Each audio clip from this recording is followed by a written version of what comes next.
Hey guys, what's up? Welcome back to the channel. Welcome back to another video. Today I have a video that's quite different actually from what I usually do. Shout out to Crypt actually. This video idea was I actually kind of stole it from him. So his channel will be in the description, the link to his channel. Please go check it out. That'd be awesome if you could do that and make me happy, and I hope it'd make him happy too. So here, as you can see, I'm just building Arcadia. So if you don't know, this is my new level that's coming out soon, and I haven't done this actually. But basically, I'm going to be releasing one of these videos every once in a while. That's just an update on creating what I've been doing in the level so far. And so here I am just building the block design. Now, in these videos, I'm going to be going over what I'm kind of doing and just my process in building.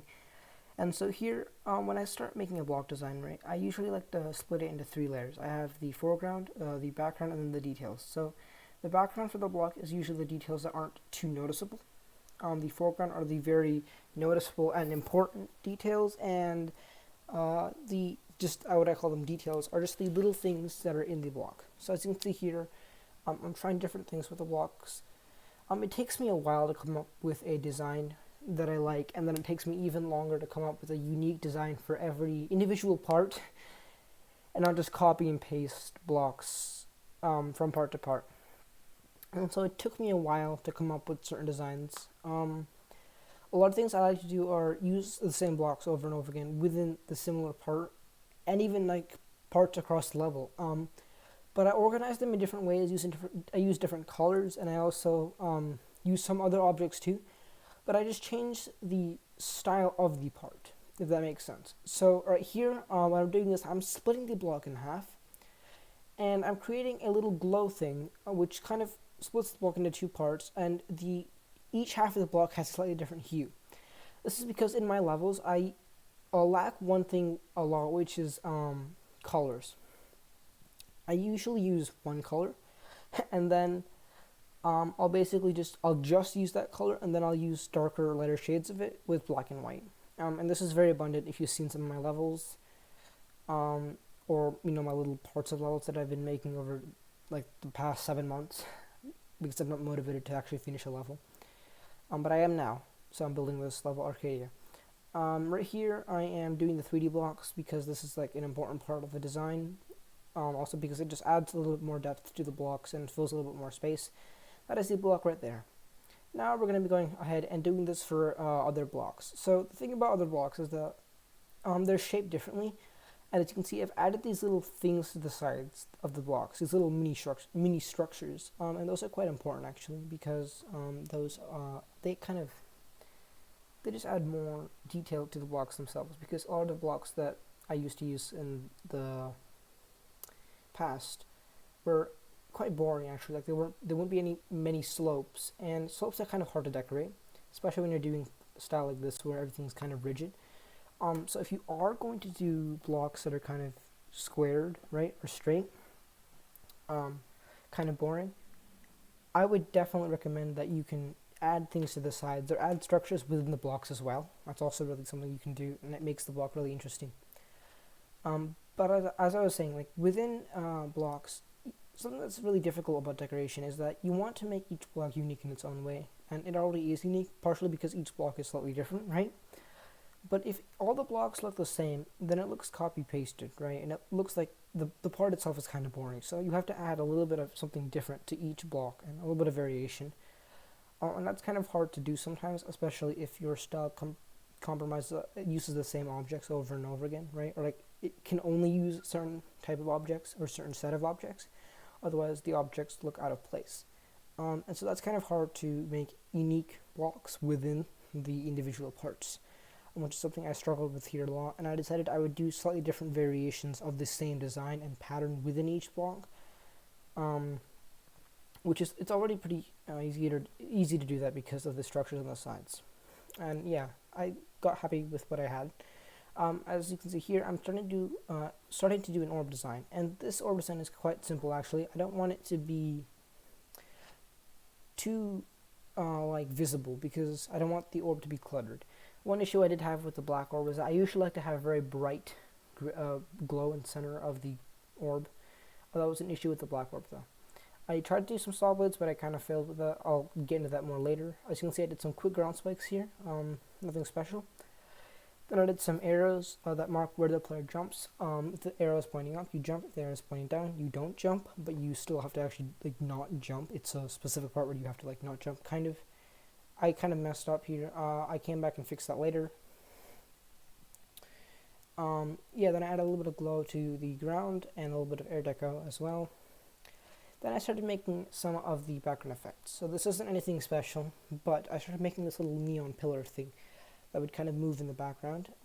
And it's kind of difficult because I was wondering what to do with the colors and how I could, alter the colors, because the colors look kind of the same right now, a little bit.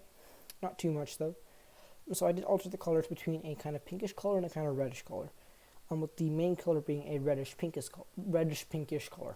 What happened though was that I actually messed up quite badly, and I used the actual lines instead of the 3D lines, so they would immediately kill you, rendering the part impossible. So I redid it using the 3D lines. I actually continued this on to the next day because I was getting really tired building everything in one go. I actually had a lot of issues with this. I don't know why. It was like a lot of bugs where certain parts of the lines weren't copy pasting. And so I kind of had to spend a lot of extra and unnecessary time building that. Then I'd add some glow pillars that would spin as you hit the orbs. They would appear and then disappear, like fade out, as you kind of pass the orb slowly.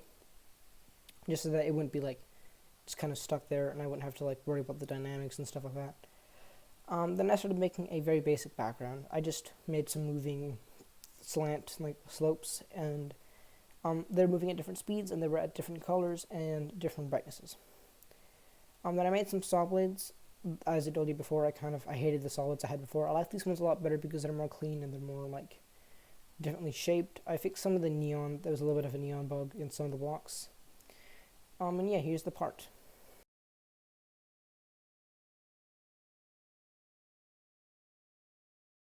Okay, so moving on to the next part. I chose a blue color for this part. Because I think like it's a nice contrast to the constant red and pink that was there before, and it's more fresh when you look at it. So I added some structuring to the blocks like I did before. I decided to cut some of it out on the normal blocks, and then the struggles came again. For me, one of my biggest issues is creating unique designs for each part, because with a glow style, right, it's hard to make parts that sort of fit together, and I have a sort of bias where like I really hate using certain objects when a certain part before has certain objects. Like I really hate using the metal blocks that Dansman uses a lot. In general, unless I use them in a very specific way where you can't really tell what they are, but they're there, right? And it's kind of hard to use that. But I really hate using those, especially when I have a sort of cleaner or more slick design like this with neon. It really just gets to me, and I know a lot of creators make it work. I just hate how the way I make it and the way it turns out for me. So yeah, I make 3 different blocks here: the 2 squares and then the little pillar thing. And they have similar designs to the original blocks, but they're definitely different. I can definitely contest for that. So then I made the square block off camera, and then this big block. So this was like a pain for me actually to figure out what to do. I'm only showing you guys the part where I actually do something with it. It was quite difficult to actually come up with a proper design for that worked and fit with the massive block. I added 3D blocks a little bit later, and then came to work on saw blades. Luckily, I actually have more experience with saw blades in this particular area, because I use the color of blue a lot in my styles, and usually blue works with white with that particular design for saw blades. So it was pretty easy for me. I just playtested the level a little bit, added some glow, and then I made this really dumb effect that I definitely ended up scratching later. I had an idea, but it didn't work with the part. I might do something with it later. So here's the final result for the level. I hope you enjoy it.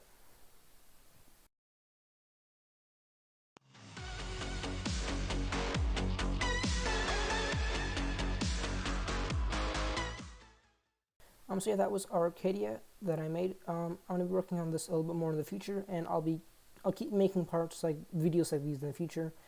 And yeah, make sure to check out Crypt. His channel will be in the description. I really hope you enjoyed this video. If you did, leave a like, subscribe, comment, whatever you want to do. Yeah, I'll see you guys soon.